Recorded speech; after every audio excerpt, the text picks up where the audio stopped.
From Raleigh, North Carolina, it's Westworld with J. Jack and Mike, a podcast dedicated to HBO's Westworld. This week we'll be dissecting, analyzing, and theorizing episode 2.5, Akane no Mai. So sit back, relax, and enjoy the show.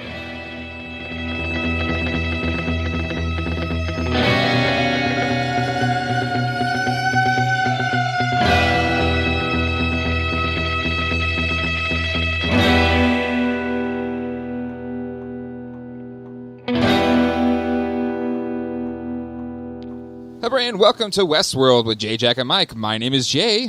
My name is Mike. And I'm Dogan. And welcome to the show. How's it going, gentlemen?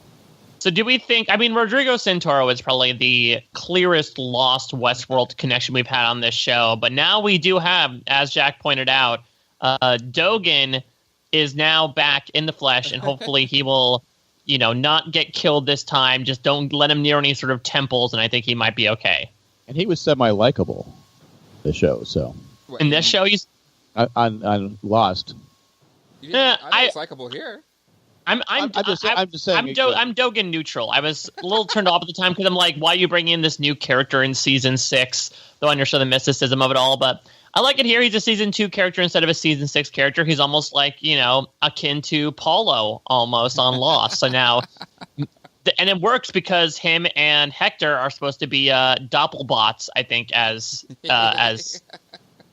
her good friend. Well, can we just say, I know you give Lee a lot of crap, but I feel like he had some of the best quips of the episode. He was a good guide, I think, in this episode. He's growing on me. Yeah, I'll admit he's even growing on me, and it's just because, again, my only quibble with him was last time he was just such a one-dimensional asshole character. And now that they're actually giving him stuff to do and they're building out emotional beats and everything, I'm getting more on board. I know that unfortunately means that our good friend Ethan won't be making as many photoshops of me wearing that Karate Kid sash around my head, but I'm liking that they're building out this character more, because he was, from a characterization perspective, he was definitely at the bottom of the barrel for me in season 1. So I'm glad that if they didn't kill him off, they at least are giving him more stuff to do in season 2.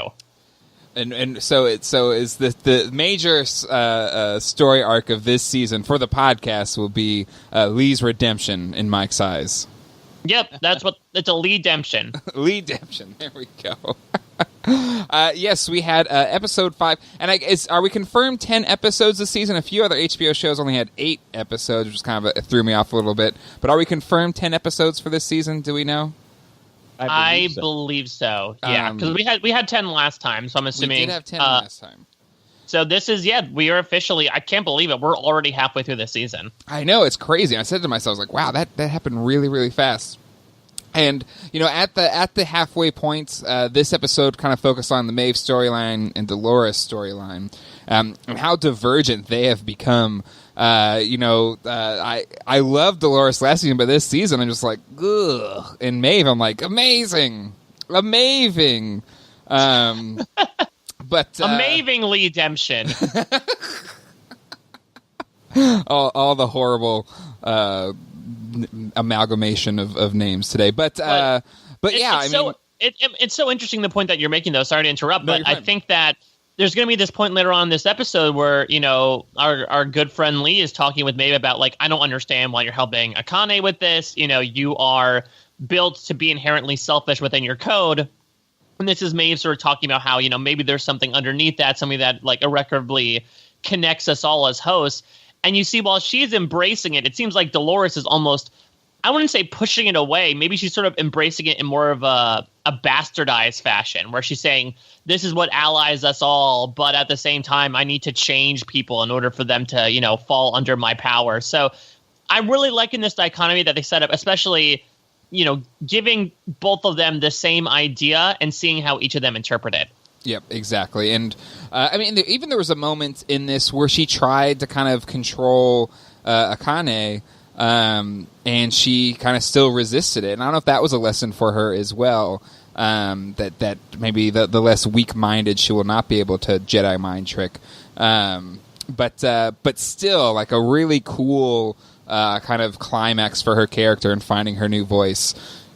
In a beautiful setting. I mean, just the whole Shogun world was amazing. Kind of in the special featurettes. they're talking about how they took influence from, is it Kurosawa? I'm not great at pronouncing names. I believe so, yeah. But like Akira Kurosawa, yeah. Yes. His visual style, but also taking cues from Westworld itself, but just like really visually stunning, and a moving story for Maeve. And then we have Dolores, where I'm like, ugh, you're a horrible person. I don't love you anymore. I'm sorry. We're done professionally. Yeah, I mean, I guess comparing this to the last episode is interesting just because I feel like the last episode was so heady. Yes. And this episode was much more action-oriented that I did see some people quibble slightly with the episode that, like, from a plot perspective, we didn't really get anywhere from a overarching narrative, but I greatly enjoyed it. I think seeing Shogun World was a lot of fun, especially thinking about it as sort of a somewhat facsimile of Westworld and how you're able to copy and paste certain elements over. I think it's a good way to be a nice storytelling device because you don't need to create too much stuff if you're in a bind, while at the same time it also provides a nice narrative through line. And this was just fun to watch. Sometimes Westworld is not necessarily fun to watch, but for me, this was just something. And watching all these ninja action scenes and Maeve's mind effery of it all. I enjoyed this episode. Yeah, and it was much more of an adventure episode as opposed to last week's maybe more mythos-centric episode. To kind of use the old X-Files line, you had the Monster of the Week or the mythology episode. This one was much more following an adventure type without really moving the plot too far forward. But we still got kind of big arrivals for both Dolores and Maeve. Maeve finding her new voice and Dolores kind of finding her heading and where she needs to go, as well as, like not dumping Teddy, but just changing Teddy or manipulating Teddy. And we have a confirmation that it was Daddy Teddy floating in the water because we see him in the thing. But a lot to talk about. Excited to talk about it. And Jack, did we lose you to the storm? Or are you just enjoying Mike's rapturing conversation?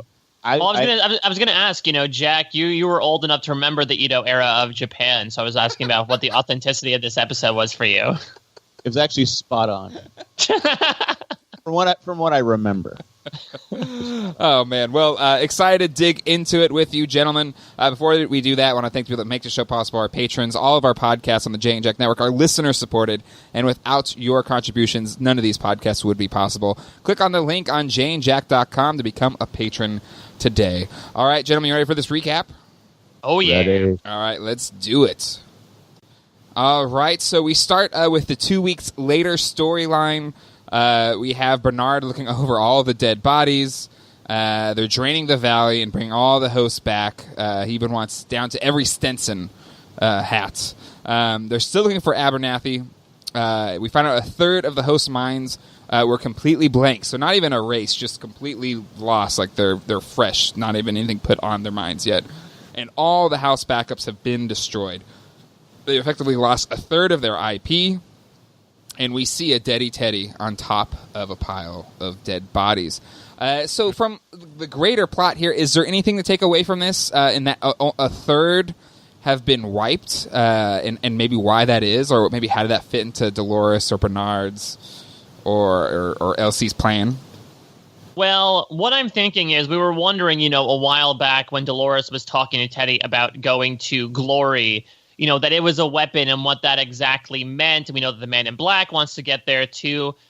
I'm wondering, and this might be the Occam's razor of it all, the simplest conclusion, but maybe it's some sort of, backup storage for all of the data. And at some point, whether it's the Man in Black, whether it's a host or what have you, it gets destroyed, which leads to, the futility, the lack of backups that they have now. I also think it's interesting how it feels like a bunch of episodes in a row where we have started only briefly in the 2 weeks later timeline by showing like a brief glimpse and then going back and showing much more in the other timelines beforehand. Next week, it seems like we might be spending more time in the 2 weeks later of it all, but I think it was another interesting opportunity to start with this and find out that particular plot point. Yeah, I also wonder if maybe that's how they get rid of the Abernathy contingent. Maybe they can completely wipe his mind and the key's gone.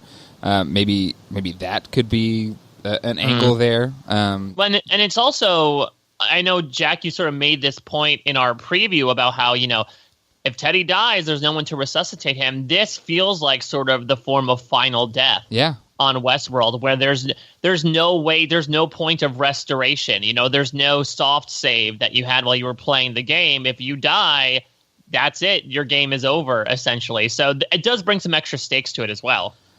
Go ahead, Jack. When they said they're draining the valley, is this proof that this is a man-made place? I mean, I didn't see any hoses. I mean, I didn't see any pumps. I mean, well, I mean, it could be a real piece of land that they are able to terraform fairly easily. Do they have like a plug and they just pull the plug and drain? Who knows? Maybe I wonder if they bring in like the HVAC, and just sort of suck it all up. I don't know. We don't know what strands men are capable of. Which, by the way, High Strand. I feel like it's been a hot second since we've seen him, but he gives this very ominous quote of, that's quite a story you gave them, and one hell of an ending. How all these disparate threads come together into this nightmare. If we figure that out, then we know how the story turns. Which is essentially them sort of just like yelling at the audience, like, "Hey, this means you. I'm talking about you right now, people. You're like the robots." And do we think this is the end of Daddy Teddy? We're not confirmed that he is one of the third of the host's lost minds. But does the Daddy Teddy count end? I'm gonna say they bring him back. I wonder if they bring him back, but this has something to do with, this also eternal mystery of like whose human, mind consciousness is in that little chestnut that Bernard took. Could it be possible that we get, someone else's mind in Teddy's body? I mean, it seems like from what we ended the episode on that Teddy was sort of overwritten anyway to not really be himself. So I could see like an evil Teddy thing going on maybe next season if something takes him over. Well, yeah, I mean, especially kind of where it ended with his story in this episode. Evil Teddy might be here quicker than we maybe thought or even thought was possible. But we'll have to wait and see there. Or Beast Mode Teddy. Maybe that's the. We kind of saw Beast Mode Teddy last season though, when he was using that Gatling gun to kill all those Confederados. Yep. And now if they just tweak him, we saw it happen with old Sideburns Top Hat. I forget his name off the top of my head, but completely changed. Oh yeah. Stephen Ogg's character. Yes. So it'd be interesting to see if we kind of have Teddy flipped in a more sinister direction. We then go to Maeve and crew, where we saw them. The last scene that we saw, all of them being attacked by Musashi, a Ronin who is seemingly gone rogue. Sylvester incorrectly assumes Felix can talk to their captors, which was a funny scene. And Lee informs everyone that Shogun World are for those that think Westworld is too tame. Maeve understands Japanese. They all have it in their code, but she actually understands it. And Lee tells Maeve that her vocal voodoo didn't work because she didn't speak their language. As they arrive into their town, they realize they're in a Shogun World version of Sweetwater, and the same painted black bandit scene plays out with Musashi and his crew. Armistice saves her Shogun World counterpart, and she frees them. Maeve asks if they can have a more civilized conversation to her Shogun World counterpart, Akane. So what do we think of this scene? I thought it was really neat how they kind of mirrored, also kind of giving Lee a hard time for copying his story. Plagiarize. I mean, does it count if you're plagiarizing yourself? Yeah, I think we also got confirmation too as to, we might have theorized that, okay, does Westworld HQ, does Delos HQ, I guess, apply to all the different parks simultaneously? It seems so, or maybe I guess Shogun World and Westworld are at least hand in hand, considering that Lee was directly working on narratives for both of those parks. Yeah, well, he mentioned like 300 storylines in 3 weeks, so I assume that it would be all of the parks. We've only seen 3 so far now: Shogun World, Raj. Was it Rajland? Yeah, the Raj. The Raj, and then Westworld. I would assume they're all kind of mirrored. But now I'm kind of curious how much other plagiarizing was done. We didn't really see it too much at the Raj, but still interesting. You think that Lee is more likable because we have Sylvester? You see, now you think they're sort of throwing all the bad Lee characteristics onto Sylvester now? Well, because now it's like you look at, he's the weasel, he's the whiner, he's the complainer, he says the stupid things, and you forget that Lee is there. I mean, you forget that Lee is the one that we kind of thought about that last season. Yeah, Lee has taken more of an important role. I'm glad that they focused more on like the narrative part of him, because I feel like the only stuff we really saw him do with work was him sort of presenting that big narrative that Ford shut down in lieu of his own. So Lee almost gets to flex his own muscles a bit after those muscles trembled in terror, when Maeve tried to kill him. But this was so much fun to watch. I just love this idea of, taking not necessarily a modern version of it, but the Westworld version of it, and putting it in, this ancient Japan where instead of guns, they're using arrows. They're doing you have this Japanese version of Paint It Black playing. So it's just, I thought it was a really fun way to mimic one of the most infamous scenes in the show so far in the pilot episode. I thought it was a great way to debut the world. I like when they realized it was them. Yeah.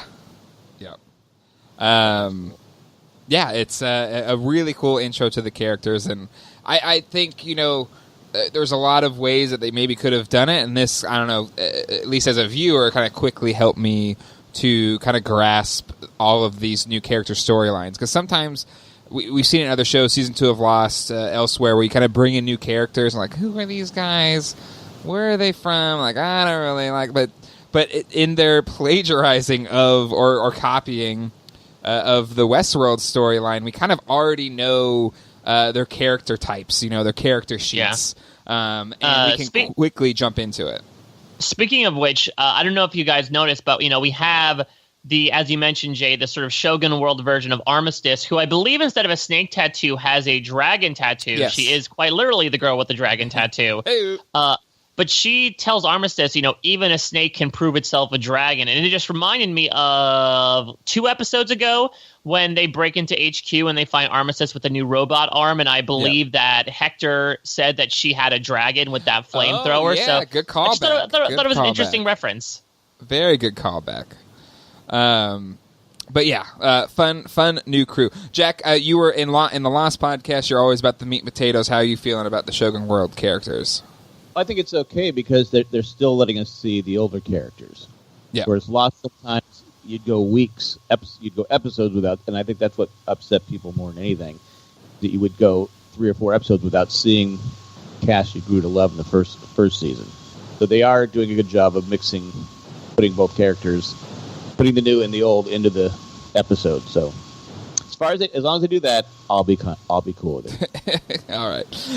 We then go to Dolores and crew. Teddy is disgusted what happened to Sweetwater. Dolores sees her train, asks her team to inspect the train and get it running and strip it for speed. Dolores asks Teddy for a drink at Mariposa. Old Clem meets new Clem, and the old Clem's kind of feeling a little put out. But she's also... she's been lobotomized and probably doesn't know how to communicate it. And Dolores says, it's like I told you, Teddy, this place was never home. Not to get too far ahead on this Dolores thing, is it just me, or I'm not rooting for Dolores. Like, I'm not, like, is there going to be a reveal for Dolores' story? I'm like, okay, I get you, Dolores, I'm on your side. Or is her storyline's intention to not be... the one you kind of cheer for? I mean, it's just me. I feel like that's what they're trying to make us do, right? Is to like fall out of favor with her when we realize how she sort of has bastardized the initiative that Ford and Arnold have given her, and how she might be using it for her own personal prerogatives. There's a lot of meat to this story, even though it's not the focus of this episode. Yeah. For me, first, this idea of home, where she says, like you said at the end of the scene, this place was never home. But then, again, not to get too far ahead, but when we get to the other scene, she tells Teddy, we're going to get on the train, we're going back to the Mesa, we're going home. So I don't know if that was some sort of, if she was misleading him, or whether, Sweetwater just meant something completely different than the Mesa. But I thought that was, really interesting. And even this idea of, coming from somewhere, where Teddy talks about, no matter how far I strayed, something always carried me back, and that Dolores sort of functions as his home. And that poor player piano that still might have Robert Ford's spirit in it. It finally stopped playing because it got gunked up with blood. Too much blood. Yeah, they got to bring in the HVAC from after the Valley to clean all the blood out of the pianos. I think they probably need more than that, though. Well, how many shop vacs does it take to drain a valley and then fix a the blood's probably a cake done now. Yeah, it's too far gone. Yeah, bring in a special crew for that. Exactly. But I thought it was a cool sort of reverberation from what's going on in the other park, but to have these Doppelbots sort of look at themselves too, with old Clem sort of taking a look at new Clem. They aren't exactly mirrors of each other, more so just a later version. But I thought it was a nice small moment to have, her just kind of freak out or just stare at her curiously. Yep, absolutely. We then go to Maeve and crew. Maeve is impatiently wishing to move on from the hospitality that's Shogun World is presenting. Lee tells her that hospitality is a way to a quest, much like Westworld, but if you are disrespectful, it can get very homicidal. Hector doesn't trust his Doppelbot, and the dragon and snake are getting lost observing each other, which Lee very funnily points out. Again, great Lee moment there, and then cutting to those two. The rep from the Shogun asks for Akane's best geisha, Sakura, to dance for him and his men. And the Shogun wishes to acquire her permanently. Akane says her price will be her stabbing him in the eye. And freaks Lee out. Like, this isn't part of the story.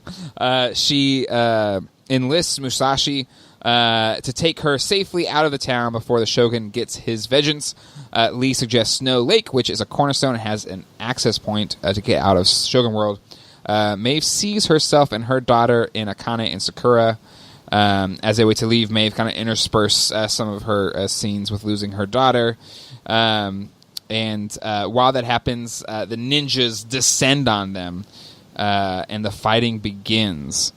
Maeve is able to control them using their language. Musashi takes on several men alone. Hector is able to take out his ninja, and Maeve is able to telepathically communicate to the ninja that is strangling to kill her, to then stab his eye or impale his eye. It's one of these sharp, pointy objects in the room. The ninja strangling Lee calls her a witch and leaves. Sakura is taken away. And as Akane is ready to fight, the Shogun's army arrives. Musashi who used to lead the army, says that they intend to force the town into submission. Musashi, Hector et al. Then try to distract the army so Maeve and Akane and Lee and Sylvester and Ko can leave or to get Sakura. So a lot of stuff here. A lot of great action. Like the Musashi taking on the ninjas was awesome. And apparently he does all his own stunts.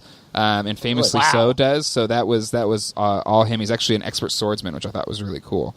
But again, not a lot of mythology, but just a great cinematics and just engaging kind of story that I thought was really, really fun to watch. Now, here's the question that I'll float out to the group for discussion, because now we have this new voice that Maeve has found. But are we starting to get into Peter Petrelli territory where she could possibly become too OP, too, overpowered, that it might put the writers into a bit of a corner when it comes to putting her in dangerous situations? Yeah, it's kind of the Superman effect, right? Where it's so powerful, what's really an engaging story for the character, right? Yeah, that's what I was thinking. Yeah, and it's a good point. Because even the Shogun had his workaround for sewing their ears shut, but she can now just use it telepathically. So I would think there would have to be some limitations. My thought on the limitations originally was, when the networks were down, how is she able to communicate with them telepathically? Mm-hmm. But maybe they have call, because usually it's I don't know. Maybe she's able to manipulate that mesh network that Bernard was speaking about in the first episode, that he was talking about how he was able to find Abernathy even though the networks were down. Exactly. So there's a local intranet, so that kind of takes away that ability to shut it down. What is Maeve's kryptonite? at this point with this new power, and it's yet to be seen. I guess that's for the writers to figure out. Losing Lee. Yes, Lee will be her moment. I wonder if, though, sort of I'll lean up along Jack's line, maybe it's something like emotional connection, right? It goes back to this moment that I mentioned before where Lee tells her, you shouldn't be acting like this. I feel like that was, I know we credited Lee. I do feel like Lee was a little repetitive in these two scenes, but that's not supposed to happen. This definitely isn't supposed to happen. Like, we get it. We've been watching the same 5 episodes that you have, Lee. We know that things are going amok. But at the same time, he's saying you shouldn't be behaving like this, but she almost is driven to do certain things, much like Dolores, sort of go counter to what maybe their mission is inherently because of the emotions that they're feeling. So maybe it's Maeve's vulnerabilities from that perspective, from loving or caring about someone that might end up betraying her. I think you're right about that, but I also think that Lee is the one that's telling her how she said, he goes, you're speaking the wrong language, you can use this. So he has actually helped her. He helped her figure out what she was doing wrong. True. Right? No, that's true. Yeah. So Jack, maybe there is a point too. If Lee's gone, maybe she doesn't have as much, but she already has it now. So what does she need Lee for? Except for maybe the comedic sidekick. Kill him off. Hallelujah.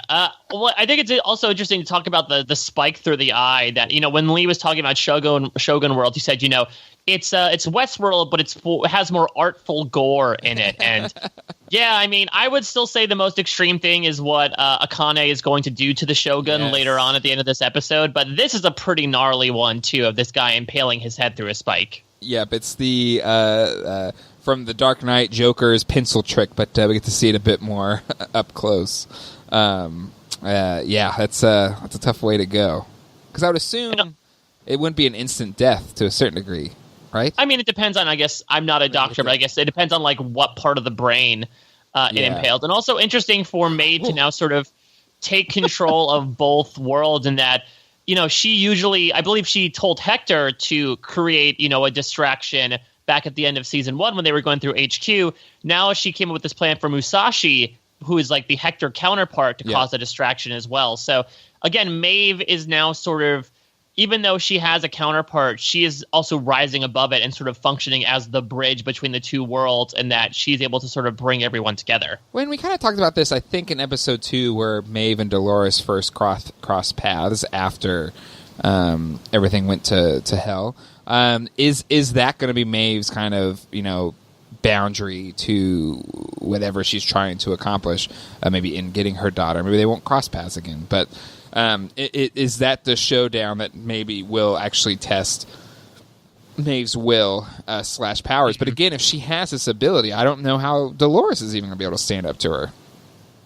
It's a good point, unless Dolores' cruelty might, unlock that type of stuff as well. Maybe she's doing some mental control that we don't necessarily know about. I just think I think it's extremely interesting overall, and I like how this was, really Dolores and Maeve sort of on their separate paths, but it's set up, where they're going with the same mentality and how they might, cross back together once again after, it seems like we might be hanging out in Shogun World for a little bit, which is fine. To your point, I'll be intrigued to see when they come back together. If they do we think we're going to see them come back together at any point before the end of the season? I think you would have to. Like, if the main, well, I guess there's 4 main storylines. You have Bernard, you have Dolores, you have Maeve, and you have Bill, or Man in Black, or William. Those seem to still be the kind of 4 main storylines for this season. And I think you even mentioned it earlier in this season of the podcast, Mike, that eventually it would make, from a story writing perspective, it makes sense for their paths to then kind of come back together to be the climax or the penultimate episode or whatever it is, a la HBO style. I would think that their paths would then cross back again, especially Bill and Bernard and Dolores seem to be going towards the same location, and maybe just by irony or predestiny, Maeve's daughter and where she's trying to go will also lead her to the same place, and it'll be interesting to see, how all of that goes down. One more quick question I have about this scene, because I feel like we've seen a lot of army men this season between, Craddock and the general and all that. We get this officer representing the Shogun's army that Musashi seems to have a little bit of history with. We didn't see him die on screen, and again, we have these military men consistently coming back for multiple episodes. Do you think we're going to get it with this guy as well, or do you think he was sort of one and done? I think I wouldn't ordinarily open up this topic, but considering we got Craddock for like a major point of 3 episodes, I wonder if it's worth talking about. Well, or there's just the other lands armies as well. Like there's more. If there is a mirrored counterpart in each land, I feel like there would be more opportunities. But I think especially if that was just one bit of the Shogun's army, I feel like there's more opportunities there. Or more bag. But again, if Maeve has an ability, it doesn't really matter. Right? She's just going to get them all to kill themselves. Unless they figure out some way to shorten her powers or pull those back a bit. They capture her daughter. Yeah. But how would the Shogun army know that? But again, I mean, it's a good point. I don't know. Yeah, we never know. And I know that later on, Maeve's going to tell Akane that like her daughter's in a new world. And I mean, the last time they found her was sort of on this border, and then they got captured. I guess, I don't know, this might be deviating too much, but do we think Maeve's ultimate goal is to get back there? Does she now want to sort of drill into Akane because she sympathizes with her and maybe wants to utilize her? I'm intrigued to see where they go from here, from a motivation perspective. Yeah, there's definitely a kinship and connection to Akane. And I think, Lee points it out later on, I think it's just two scenes from now where, why do you want to help her? Like, what is it there? Or what's there? I thought we're all about finding her daughter, but now you want to help this person. So there is a connection there that I find intriguing for Maeve, that she is... her main driving force is to find her daughter, but in this episode, we're seeing her expand beyond that a bit in trying to help others, or others of her kind, which may be the greater driving force for her mission. But we'll have to wait and see. Then we go to Dolores and Teddy. Teddy makes a plea to Dolores to finally have their someday. Someday we'll just get a little spot of land and we'll live out our lives. You can't tell me in all this beauty there isn't a spot for us.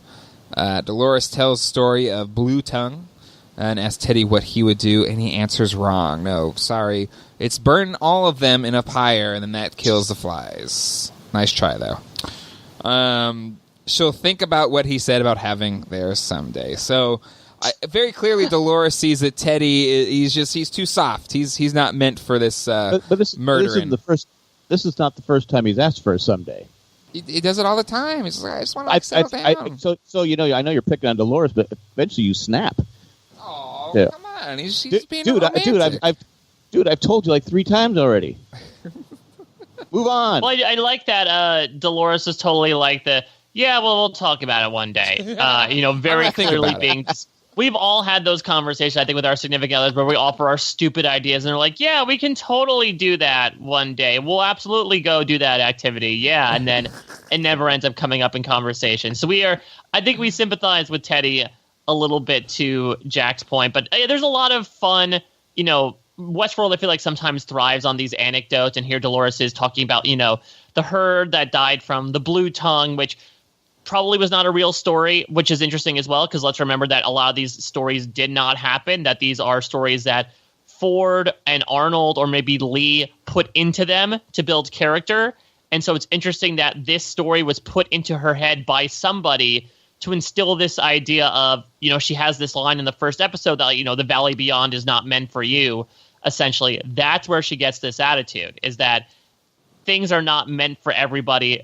Survival of the fittest. There will be the weak and the injured that will need to be sacrificed in order for the betterment of the rest of the pack. So I wonder who put that idea in her head, but I think she's basically saying, though, I'm talking about you, Teddy. I mean, do we think Teddy would have honestly gotten that, though? He might have had the story told to him like 3 more times to really understand it. Oh, now I get it. Okay. Well, because he was the one who offered the solution of, okay, let's put, I would put the weakest cows in the barn that would be more susceptible to the flies and just wait for it to pass over. What do you think? Do you think the flies represent anything in this scenario? Because we talked before about like this intranet of, possible information, but do you think it represents a larger idea? Well, it seems for her, she's thinking the swarm's going to descend upon them. Whether that's, in my mind, I was thinking QA, or just the cavalry as they come back in. But I wouldn't rule out maybe something else at a greater level, or maybe more sinister level. Yeah, I mean, it could be something like just the idea of consciousness. That it could be something that's so powerful it can wipe somebody out, but it makes something stronger and. Maybe that's what she's saying by like those that have the weakened spirits are not ready for tackling this idea and the repercussions of it, and that's why they cannot go with us. Yeah, because they won't be able to actually fulfill the mission or whatever it is because they're not have that mindset. But I'm surprised that they're, and it could just be from a plot point perspective, but and I can't remember if it was lysine or Nicene complex for Jurassic Park. They had a way to actually just kill all the dinosaurs in case of whatever issue. It was like a enzyme that they could, instigate in all of the dinosaurs that would kill them. I'm surprised they didn't have some way. But again, I guess they want to save all the IP. But still, I was thinking maybe just a virus from a code standpoint that they could put into all of the people just to shut them down. I'm surprised there isn't something. They like went that. the cheap route. Yeah, I'm surprised that to your point, maybe that there wasn't like a nuclear option, like Arnold and Ford each had a key and they would have to turn it at the same time to just like wipe everything from the host. But I also wonder if Delos wouldn't allow for that to happen, because Delos was so much about that IP, as it turns out, using it for very different purposes than we initially expected. But I would assume they wouldn't necessarily want to provide a fail-safe option to essentially, wipe clean all of their investments. Yeah. We then go to Maeve and Lee. Lee doesn't know why Maeve is helping Akane to save Sakura. Maeve tells him, you can't program us to love people and then get mad when we want to save them. Lee mentions her daughter. Then I guess you don't care about your daughter, which Maeve doesn't like, saying, I'll snap you in half. And Lee references how she made that ninja impale himself. That wasn't a voice command, Lee says, and Maeve says she's finding a new voice, and Felix lets them know their transportation is ready. So this finding her new voice, is this an Arnold-level ability that she somehow has tapped into, or did Felix and Sylvester, when they just upped everything, there's just this ability that they unlocked, and now she is able to use this mesh network to communicate or direct all these different people? Yeah, it's so interesting because I guess we need to remember that even though we were putting Dolores and Maeve on the same level, they really weren't. Yeah. Dolores never had this power that they gave Maeve to be able to verbally, Jedi mind trick, convince hosts what to do, which is why Dolores has struggled, why she did the stuff with Craddock and why she went to, Fort Forlorn Hope, is because she's just trying to rabble-rouse them and try to use her own sort of natural charisma, whereas Maeve has always sort of had these otherworldly powers, and maybe things are just accelerating at a frenetic pace. And I don't know if it's necessarily intended, but it does feel like we're sort of, if we're going to the old-fashioned meme of, those four, if you use four phrases in one picture is like of a mind being blown, and then it's like, I don't know, like a full human body sitting in a meditative position. It's hard to describe, but like it feels like we're moving down that scale to full enlightenment for Maeve, which is interesting considering that we are now in an Eastern culture with very much focuses around this idea of, true enlightenment and coming into your own. Yeah, I wonder if Dolores will use her tech that she has to kind of up all of her abilities. Or is she even aware that could happen? But I would think if she's doing this to Teddy, she would want to connect to this at some point or become aware of that ability. And then you would have two super hosts that would be able to go toe-to-toe with each other. We then have Sylvester and Felix who have to pull the cart. They walk past hung-up QA with cages around their heads. I wonder why that is. Akane tells Maeve this isn't her fight. Maeve says she is right. It's ours. Lee takes a leak and gets one of the QA's iPhones. Maeve tells them to move along. It's time to sell this ruse. They arrive to the army camp. They present the Shogun with a golden statue of the Guardian. Maeve improvs the presentation, which impresses Lee. The daimyos are unresponsive. They see the Shogun is broken and leaking cortical fluid. So it's not just Bernard. We see other people with this issue. Again, wonder why that is. The Shogun had all of his men's ears sewn shut. That is why they didn't respond to her. The Shogun then shows Sakura. Akane is upset, which gives herself away. Shogun is impressed she came to face him. Akane wants to know what his price is to take her back. He says she must perform with her, and then she can have her back. He make references about when you were young and beautiful, you were the most amazing dancer ever. I was like, she's still beautiful. Man, so, you know. Yeah, I don't know. The Shogun has a certain, I guess, affinity, but yeah. So there are obviously a few things about this. I want to go back to the walkie-talkie phone communicator that Lee has. I mean, that's got to be like a Chekhov's walkie-talkie, right? We're going to. I mean, do we think that could he use it for the benefit of the group? Will he use it to eventually sneak away and get to those access tunnels that he wanted to get to at Snow Lake? Maybe. He's. How many times is Maeve going to not kill him for all the times that he kind of goes behind her back on something? But I don't blame Lee for doing it because he's got to keep his options open and extend his usefulness. Maybe he can use it to actually help Maeve to then, re-ingrain why she needs to help keep him alive.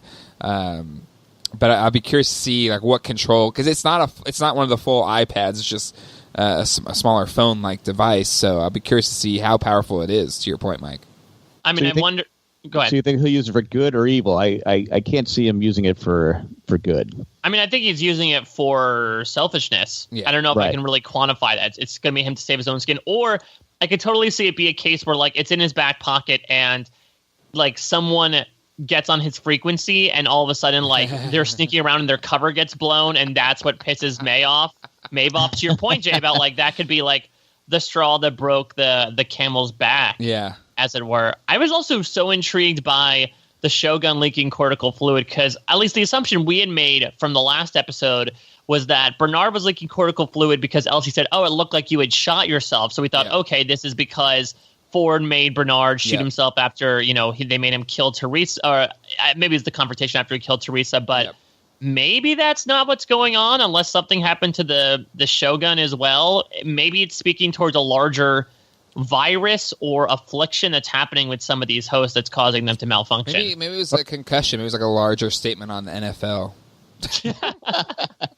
Maybe it's just general maintenance that these hosts are no longer getting general maintenance. That maybe that's causing a problem. Maybe he hit his head somewhere. Yeah, maybe he slipped and hit his head. And that's. I think it could go either way. It could be a greater problem. Does it tie into the whole third of the hosts completely having their minds blanked? I don't know. Yeah. I think that's a good call and might have to deal with how maybe it wasn't, maybe that part of it. Well, I will say that Dolores wiping the backups might have been, purposeful. Maybe that part wasn't. Maybe there is some sort of blue tongue-like affliction happening among the hosts where it causes them to sort of lose their mental faculties and eventually leak this cortical fluid that ends up in this ultimate death. Yep. I mean, I would have taken the golden statue if he didn't want it. It looked fake. It looked really fake. I don't know. It probably was, but you never know. You got to take your chances. How much would that net on the Westworld Antiques Roadshow? Little swap meet. Oh man. So we go back to Dolores and Teddy. Angela brings in a QA agent who had Abernathy. He tells them that Abernathy is at the Mesa. So Dolores has her orders. Her and Teddy take rest at a hotel. Teddy tells her he has known her all his life and he isn't looking to sell some lie. They make love, and then we get a nice shot of some Teddy butt. At least, he went out swinging, in a manner of speaking. It was a very tasteful love-making scene. This isn't Game of Thrones. I thought it was very artful in the composition. And I thought the phrase in particular, "where we go eyes open," together is interesting just because Teddy kept claiming how woke he was essentially to all this, while Dolores was essentially saying at the very end, like, no, you're not as woke as you think you are, so we're going to have to change you. You're the wrong kind Teddy. Of woke. Poor Teddy. We're going to go to Maeve and Akane. The Shogun had a cherry blossom tree carved into Sakura's back. Akane tells her a story about when she came to this world, and it's the same story that Maeve shared about being whoever they want to be. Maeve tells Akane she has a daughter, and I think she would love to meet you. She asks, where is she? A new world. Maeve can take both her and Sakura there. Maeve tries to use her telepathy to convince her, but Akane doesn't want to do it. So that there seems to be a limitation to the ability. Maybe it's just Maeve hasn't really honed those skills yet, but she was able to refuse. I mean, my read on it was that when Maeve was sort of seeing into her mind, I know I made the Peter Petrelli comparison, but it's maybe more the Matt Parkman comparison in terms of looking into people's minds. But I think it's when she saw memories of her with Sakura that made her realize, like, oh, this is the relationship that I had with Clementine. I don't want to necessarily override these. That's why she said some things are too precious to lose, even to be free. I think that's what she meant, was essentially, I could do this, but I realize, unlike Dolores, Dolores sort of takes the path of, let's wipe out whatever we need to in order for me to move forward with my mission. Maeve's a little more sympathetic and saying, I thrive on these memories. These are what keep me going and make me take every step forward towards my mission. It would be hypocritical of me to deny those memories to someone else. Yep. Jack, what do you think there? I'm all in. Okay. I was trying to adjust the sound. I'm sorry. Any thoughts about? I mean, Sakura's going to die right now, but any thoughts to the cherry blossom being carved on her back, besides it looking pretty painful, grody? Because I know that cherry blossoms are a pretty big symbol in Japanese culture, right? Yes, and they're beautiful. I think it's maybe just a way of it being like a horrific, beautiful thing, and just showing the severity of the Shogun. I don't know if there's any greater meaning beyond that, though. I mean, it's interesting that you bring up about gruesome beauty, because I know our good friend Josh Regler, talked with the aforementioned Hiroyuki Sanada, or Musashi, who said that he feels like the fighting in Shogun World is sort of like this beautiful gore. This artful gore, this idea that they're doing disgusting things, but it almost has this dance-like quality to it. So maybe that's sort of a nice symbol of that as well, that it's something as beautiful as a cherry blossom tree, but that it is gruesomely carved into the back of somebody. It's a nice dichotomy. Yep, exactly. We then go to Dolores and Teddy. Dolores tells Teddy she has something to show him. Never trust anybody that's like, I got something Run, to show Teddy, you. run! It's in this old cabin. She has been questioning if this is for real. She says she did see him these past few days. She's seen him so clearly. She's seen you're not going to make it. There's a swarm descending, and if we're going to survive, some of us will have to burn. Dolores tells her men to hold him. She has her tech reprogram Teddy to grow. We all must suffer. So we're like, oh, she's going to kill Teddy here? It's like, no, she's just going to, make him harder, tougher, or her own assassin. I mean, she killed at least the version of Teddy that we know and love, in a manner of speaking. Yeah, absolutely. But I'd be curious to see, because just James Marsden in general just plays these Teddy-type characters. And I'm not saying this as a criticism. No. He's got the perfect... He just has that perfect look, that's just his... maybe his personality. He's acting. In Superman Returns, he's like, Lois Lane's like stable, good boyfriend, but Lois Lane still likes Superman. In X-Men, he's Jean Grey's, stable, good boyfriend, but Jean Grey's got a thing for Wolverine. And then 30 Rock. I think in the Notebook, he's he's not as nice in the Notebook. Maybe I can't remember. I haven't seen that one. Well, I think he was okay in the Notebook. The one thing that I saw, my wife and I recently watched. I think it's called Bachelorette Party. It's a movie from several years ago, 2012, with Kirsten Dunst and an American accent Rebel Wilson, and he plays a huge jackass in that. So maybe we'll get that, or I think it's just called Bachelorette, actually. So maybe we'll get that side of James Marsden. But I think we actually talked about this in the very beginning of our coverage a couple of years ago, that James Marsden, he looks the part of the knight in shining armor almost. So to see him sort of turn into the Black Knight will be very, very interesting. So now do we think that like he's going to be officially her right-hand man and will follow her orders no matter what? I think if she's going to program that way, then yeah, I think so. It'll be the greatest heel turn since Hulk Hogan became Hollywood Hogan. But yeah, it'll be interesting to see. Quite it'll the comparison there. Yeah, well, I mean, if you're thinking of heel turns, it's a pretty big heel turn. But so then the question is, we see Teddy in the very beginning of this episode in that pile of dead bodies. How did he get from where we left him in the episode to where he is then? Considering that if he's supposed to serve as this loyal ally of Dolores, is he now so loyal that he's now disposable to her? Will he have a change of heart and then she'll, get rid of him? Will he have a change of heart and sacrifice himself? I'm not entirely sure, but now that we're sort of tracking the changes that's happening to Teddy, and we have this eventual endpoint that we're reaching with him, I don't know. I'm intrigued to see what will happen next. Agreed. And we have our last scenes here with Akane and Maeve. Shogun has Maeve sit right next to him. He doesn't trust the witch. Akane and Sakura begin their dance when the Shogun says to wait. He goes up and stabs Sakura.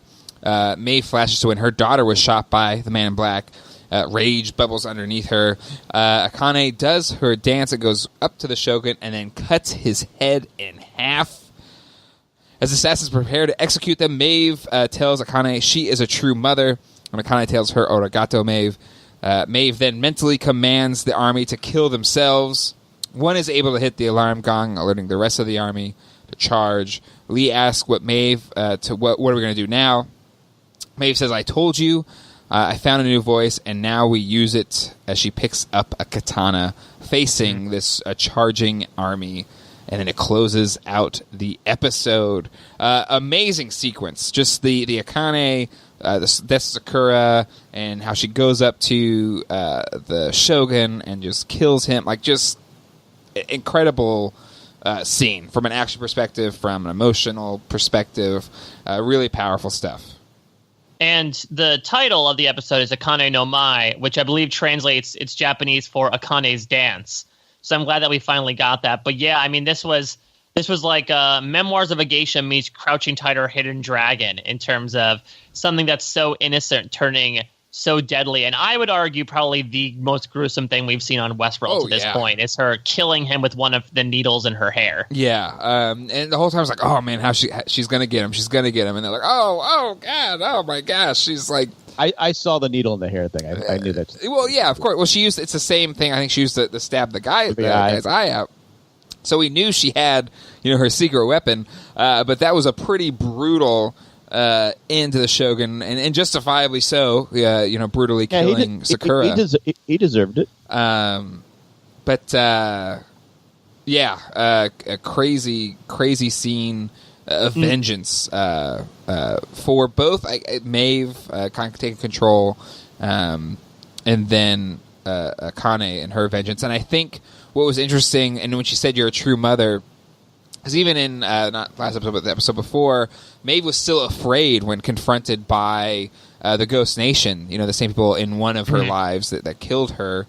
And in her seeing Akane just actually straight up kill the person that took away something she loved very much. I think it did inspire and influence Maeve to further her story along in a big way.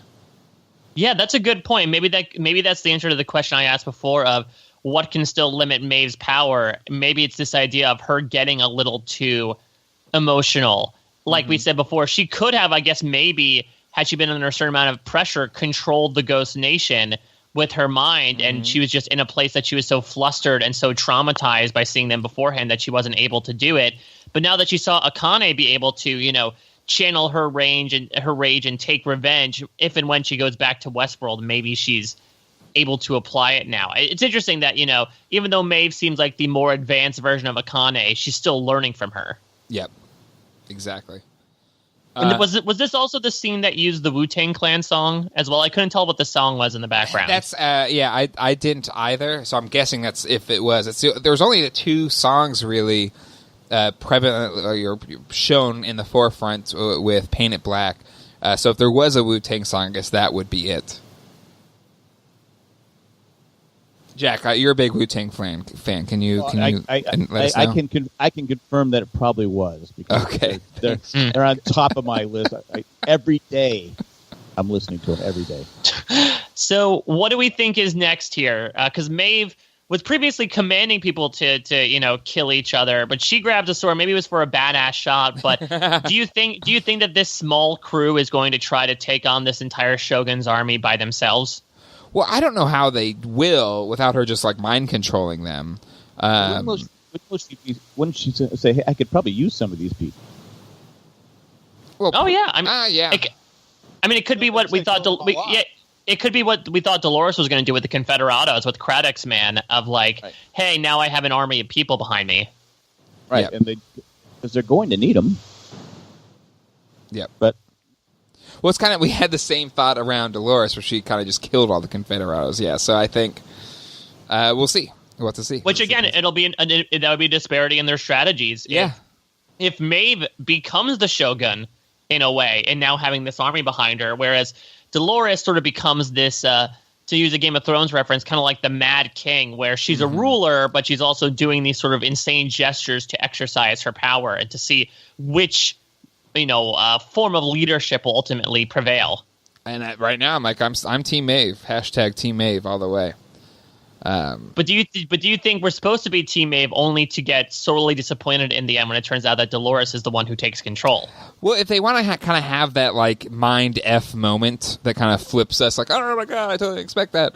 That would make sense if they flipped it on us like that. But just as they're presenting right now, like I really am not liking where Dolores is turning, and I love Maeve's storyline right now. So I'll be curious to see how they play that out. It could be we both. Or Maeve and Dolores get to the same point where we both agree on their journey, or maybe you do, like to your point, Mike, you flip it where Dolores actually is the virtuous one that was right and Maeve was wrong. So it'll be interesting to see how it plays out. But I think you even mentioned it earlier in the season of the podcast, Mike, where Dolores seems to just kind of be where Maeve was, but last season, and she kind of just seems to trail Maeve's development. But Dolores is also seeming not so much like catching up to where Maeve was. She just keeps getting more brutal and more kind of just single-eyed vision of what she wants versus what's for the better of the whole. So it'll be interesting to see if they do make that kind of flip on us and make us go, oh, man, I didn't even think that.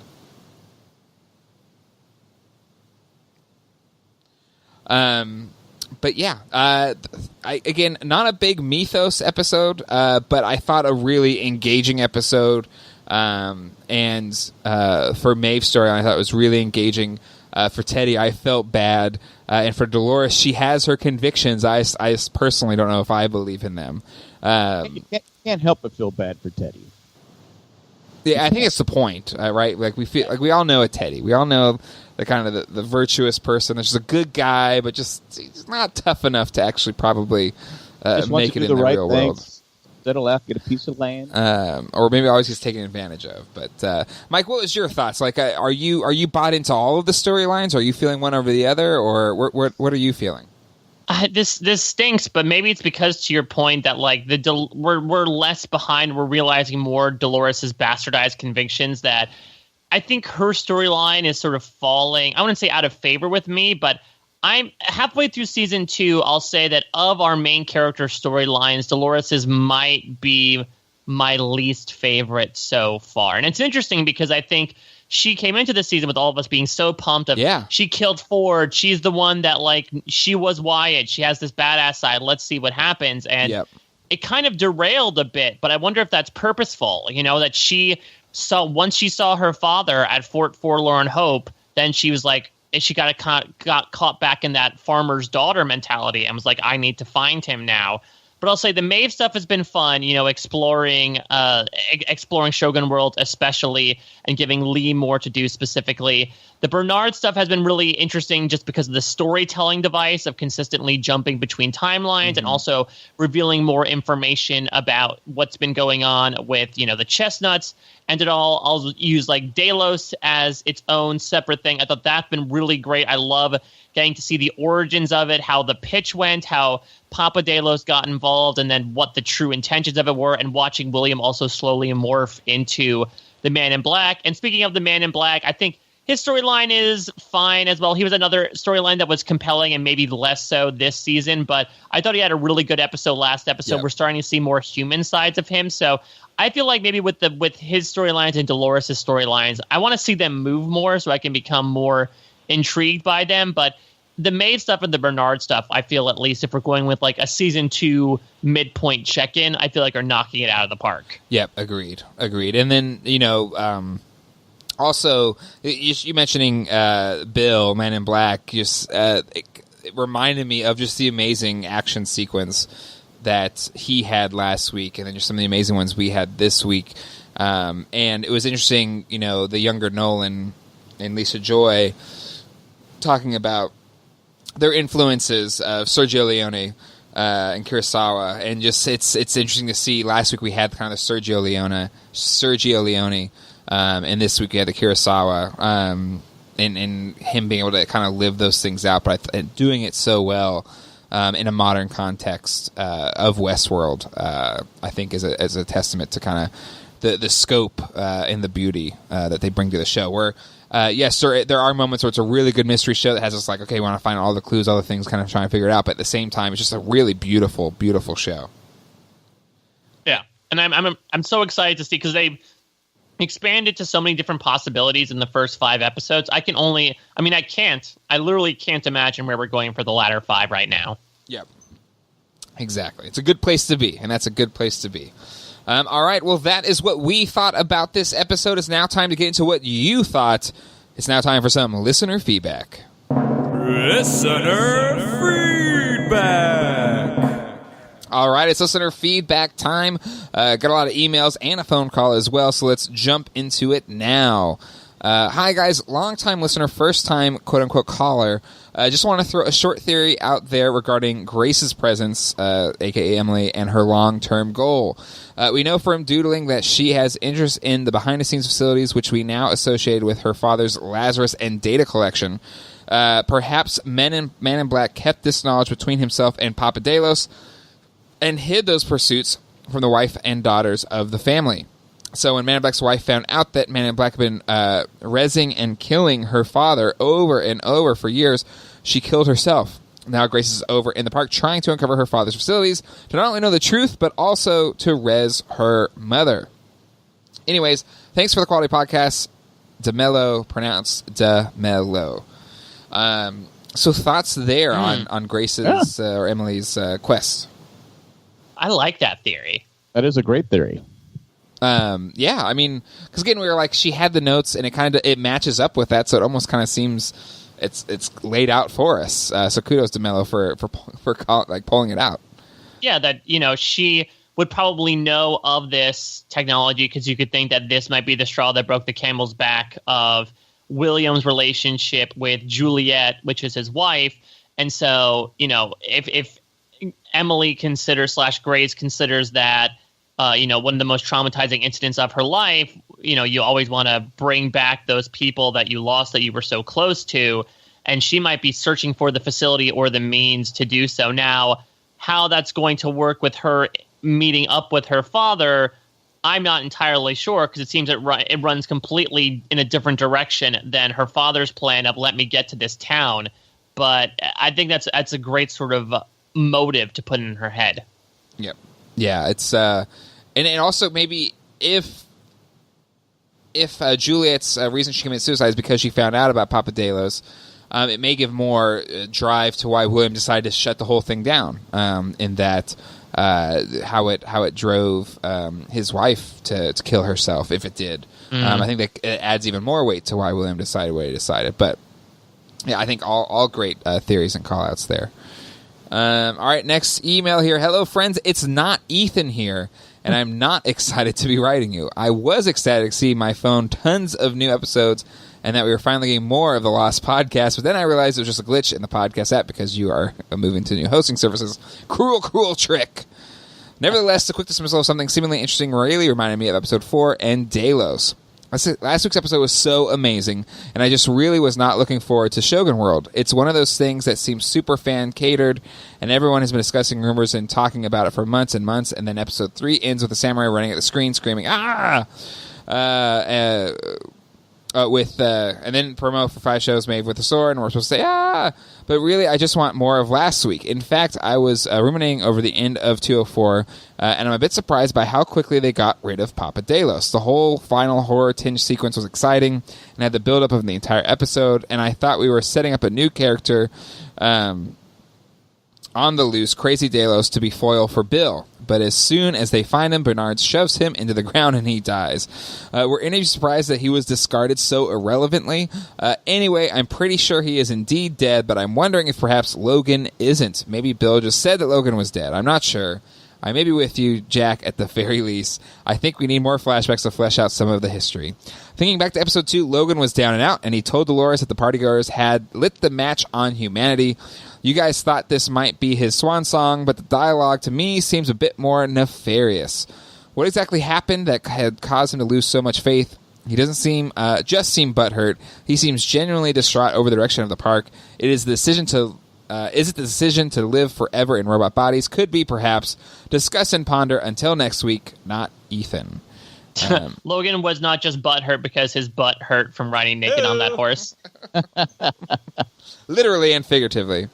So yeah, a few things in this. I mean, he makes an interesting point about, I guess, the buildup of Shogun World, because I had a lot of fun with it, but, we got it in the teaser, we got it, in a couple of trailers, we got, it even got delayed a bit because we thought it was coming in episode 3, but then we got the Raj. Do you think that there might have been some expectations that fans felt were not met in going to Shogun World and halfway through this season? Well, it's kind of one of those things where you look at it, and it can go two ways. Sometimes it's just a fun little nod that, hey, there's more than just the Westworld park. That's it. And then it's like, okay, if they're going to tease something, it's going to have to have some big, important thing to it. And it seems like it's more of, no, it's a bigger world than we thought. That's the kind of point of it, than maybe some big existential part to the mystery. But that's just how I see it. But I can see maybe some people either disappointed on how it's played out, given how mystery-laden, and whenever there has been little clues, they tend to, represent themselves fairly significantly. Mm-hmm. Forget about Shogun World. More importantly, is Logan alive or is he dead? But that's what people want to know. I don't know why William would say, "Oh, Logan's dead," to try to I don't know, to twist the knife, just because it does feel like I just don't really know what the path would be for Logan. It really does feel like a fitting end that he came into Westworld with William to be like, hey, this is the place where you can be who you want to be. Let's, sleep with whoever we want and go on these raucous adventures. He realizes that there are much weirder things lurking below the surface. Not Ethan does bring up an interesting point that maybe we spoke about this with Juliet, but maybe Logan also found out about what they're doing to his father, and so he sort of falls into this drug-induced stupor.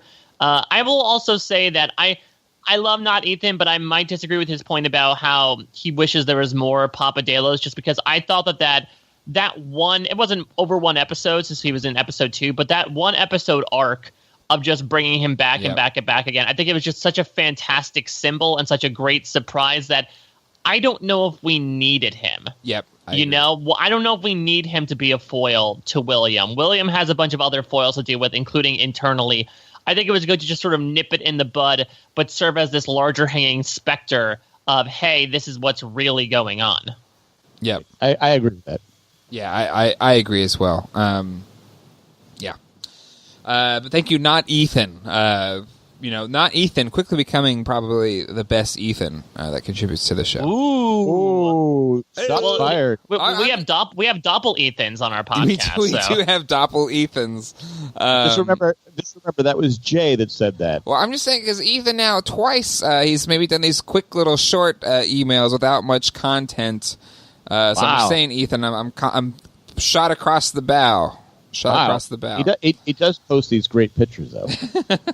I was just saying, he focuses all his time on photoshopping me into Lee Sizemore pictures. I think you'd make a good Lee Sizemore. I think he becomes the thing in which he hates. Let's go to this next email. Thanks for a great podcast this week. Good comment on the railroad scene and the exploitation of Chinese workers in the building of Western railroads in the 1860s and through 1870s. The horrific film image may find its roots in a political cartoon of the late 1890s attached. It's depicting the farmers of the era and the railroad robber barons, e.g. William Vanderbilt, the public be damned Jim Delos of his day. One of the writers of Westworld, maybe a former AP U.S. history student, remembers this cartoon from class. It is a common editorial cartoon of its day shown to students. Follow-up. John Steinbeck's East of Eden, one of the greatest books in American literature, describes, within the context of his family story, Chinese workers on the Transcontinental Railroad and their brutal treatment. If you go today to Promontory Point, Utah, you can walk or drive along the route of the railroad, and in some sections still see small encampments left after the railroad was finished in 1869. Also, you can notice the dual rail beds that ran for over 200 miles when the two companies did not join the tracks, one running west and the other east, pocketing thousands of dollars in cost overruns from the U.S. taxpayer. Several areas in Utah, as the film credits describe, were used in the development of Westworld. Looking forward to next week's podcast. Wow. So, yeah, there's the cartoon, and we'll post it on our Facebook page. Jack, if you could post it, that would be helpful. Thank you. Yeah, showing the images of the farmers kind of, or is it, no, the Vanderbilts are under there, and then the farmers looking over them. So yeah. Yeah. Who would have thought that we get so educational here on Westworld with Jay, Jack, and Mike? Well, you learn a lot of this on Hell on Wheels. So if you ever watch that, well, there you go. Ethan just has a few words here in his email. Updated visual. Good night, sirs. I said good night. And it is with Maeve and Lee, but the picture of Mike. This one makes more sense. Where again, I was wearing this headband that they gave away at the Cobra Kai premiere at the Tribeca Film Festival, and this makes more sense because it's in more of a martial arts like perspective than when it was me looking like Lee when he was in like the little boy prairie getup. I like them both. Yes, the Danny LaRusso headband does fit in better here, but still. I admire it. I like it a lot. I think Maeve's getting ready to snap your neck. If you look at when is she not? Exactly. Ethan, great Photoshop as always, but again, maybe less Photoshop, more theorizing. I'm just saying it. I'm just not Ethan's kind of. Man, it's not his job. Your doppel Ethan is. I can't believe that Jack is defending Ethan. This is like Westworld, where we think everything's topsy-turvy. Dolores is now evil. Maeve is now good. Jack's defending Ethan. I'm Maeve. Jay's become Dolores. All right. This next email is from Ed from Arizona. Long-time Lost and Game of Thrones listener and currently very much enjoying the Westworld podcast. I have a theory on how the guns work. They're actually based on the principle of rail guns. The bang and the flash, all the special effects. The bullet or the projectile is ejected from the gun by a series of electromagnets. When a host is in front, it shoots with the power of a regular firearm. When a guest or human is in front, it is ejected at a lower force, enough to knock you over and make a bruise, but not enough to penetrate your skin. As the system goes offline, the sensor is not reading the difference. Or it is a real bullet, but the electromagnets slow it down to prevent true harm to come to the guest. System offline, nothing to make the gun know to slow the bullet down. Hope this is in time for the recording. This is my theory, and I'm sticking to it. Ed from Arizona. I like it. I like the tech there. Seems sound.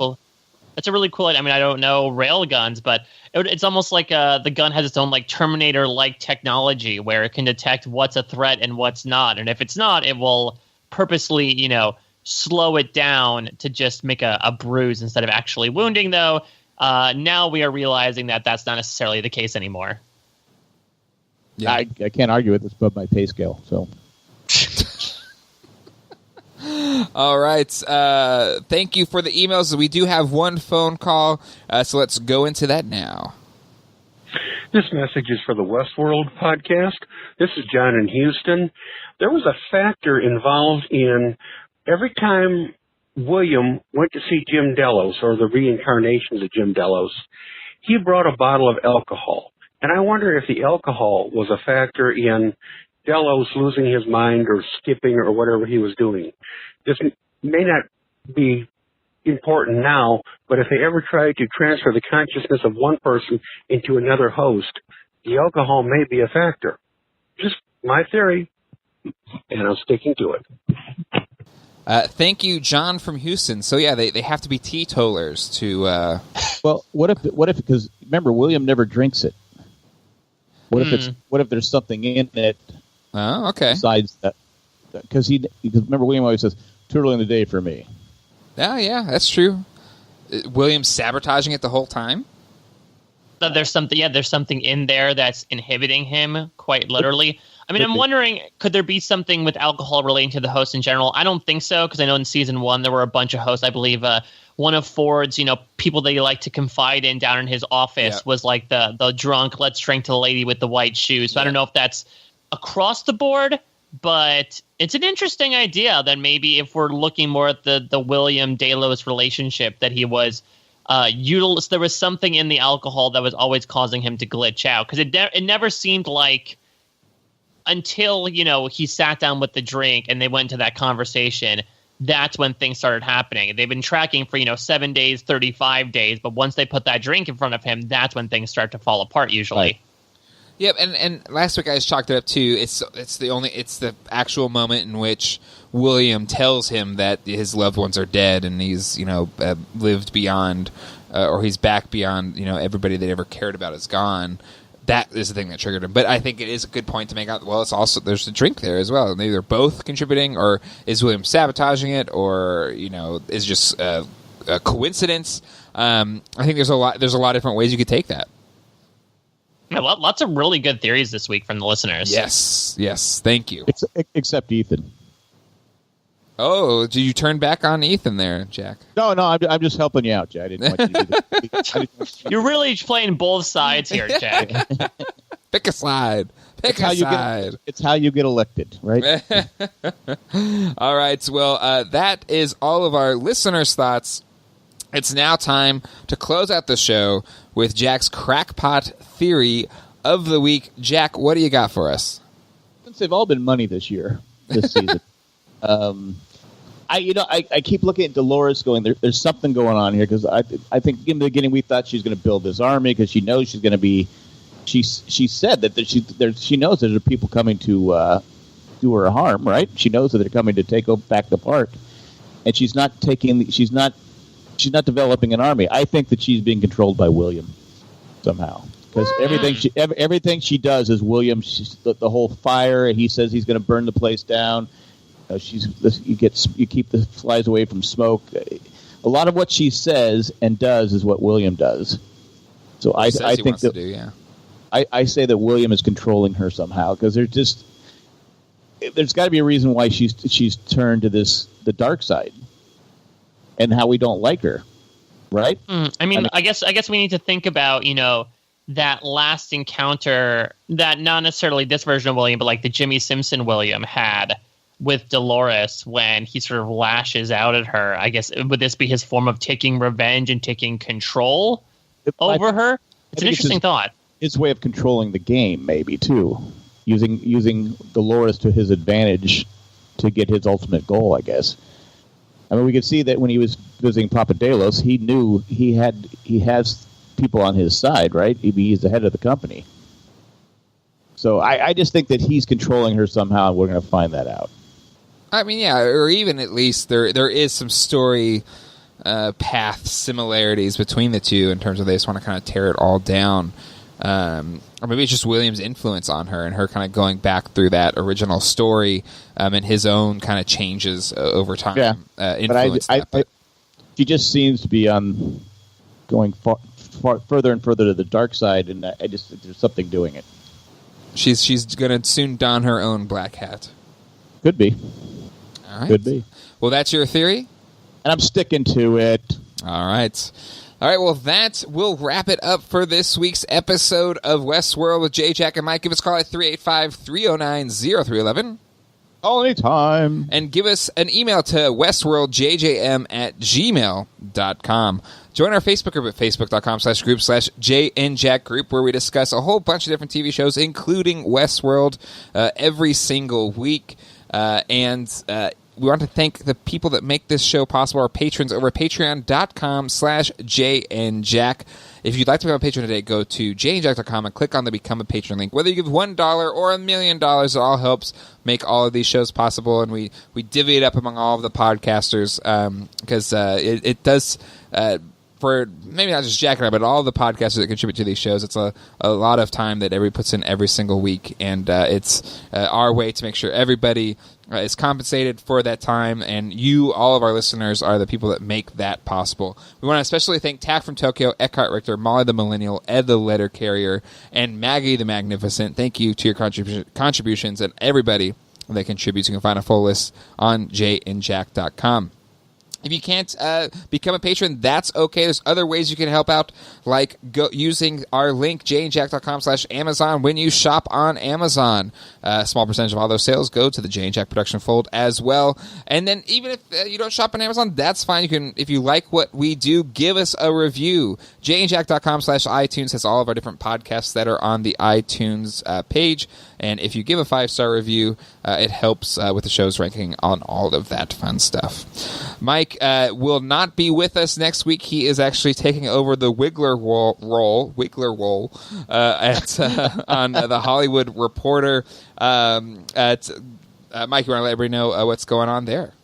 Yeah, so if you haven't checked it out, Josh Wiggler does some fantastic coverage of Westworld for the Hollywood Reporter. He'll be out of the country for the next week, so I'm taking over with some of the duties. I'll be writing up a summary, a recap of Westworld going up the night after the episode airs. I'll also be doing a deep dive into the Next Time On trailer, giving my own analysis. I'll also be doing later on in the week a photo breakdown of, production photos that get released throughout the week, doing some speculation there. And I will unfortunately not be podcasting with you guys, but if you want to still hear me do some Westworld podcasting, I will also be filling in for Josh on the Westworld podcast that occurs on both thr.com/Westworld and post-show recaps with the great Joe Garfine, who is also a friend of this show as well. So I will very much miss you guys. I am going off to my own, I guess, presumptive Shogun world at the Hollywood Reporter, but the next episode looks really interesting as well. It looks like we're focusing a lot back on Bernard and Elsie stuff in particular. I saw maybe some VR stuff going on as well with Bernard putting something on. So VR is real hot right now. Hot. I mean, who knows what's going to happen? You can also always follow me at a Mike Bloom type. I did a huge, nearly 3-hour Survivor podcast with Rob Cesternino this past week, and I'll actually be, the night this is being, we're recording this is the night before I'm flying out to LA to attend my very first Survivor finale. So knock on wood, hopefully everything goes well there. And you can always check out on Parade my exit press that I'll be doing with the finalists on the red carpet at that finale. Who's your pick, Wendell or Dom, to win it all? I put in a pick for Dom, though really, it could be either or, and I'm just excited to be in that room and feel, that electricity hum in a manner of speaking as it comes down to it. And we could be completely surprised by it at the end of the day. It absolutely could be a surprise. I hope they're both in the final three. It's rare when you have kind of the two, if there are two kind of powerhouses, it's rare that they both make it to a final situation, but it'll be cool if it does end up that way. I'm a big Wendell fan. I think Dom, he does have that whole family angle that he can present, but big Wendell fan, so we'll have to see. We'll be podcasting about it as well that night, so yeah, fun Survivor week as we close out this season. Yeah, and I know you guys also had some bonus Survivor content that you put out. We did. We had a couple days too, right? We had Johnny Fairplay on the show, and his taste is not for everyone, but if you do enjoy, he's honest. It is not safe for work or around your kids, but it is an entertaining listen if you enjoy his perspective on things. But yeah. So excited for you, Mike. I think it's an awesome opportunity, and say hello to Joe for us. Yeah, you kind of lost me when you said great. Joe show is amazing, Jack. Well, we know one party that Jack isn't really currying favor with, surprisingly. Yeah, so, I mean, great. I mean, I'd say above average, but you'd go great. Yes, a dear friend from way back when in the Lost. And make sure you tell her I said that, okay? But anywho, all right. Well, that will do it this week. As for who's filling in for Mike, we have a couple different podcasters that we're currently in negotiations with. It's really tough. Like a lot of writer requests that come in for guest hosts. So working through those this week, and but we will be podcasting, and we will miss Mike. But Mike, the original crew will be back week 7. Is that what we call it? Week 7. Week 7. I can't believe we're already in the back half of season 2 of Westworld, and it probably goes away for another 2 years. Maybe it's like 5 years the next time. Who knows? Come on now. All right. That will do it for this week. We'll see you guys next time. Hasta luego and goodbye. Bye. Bye-bye.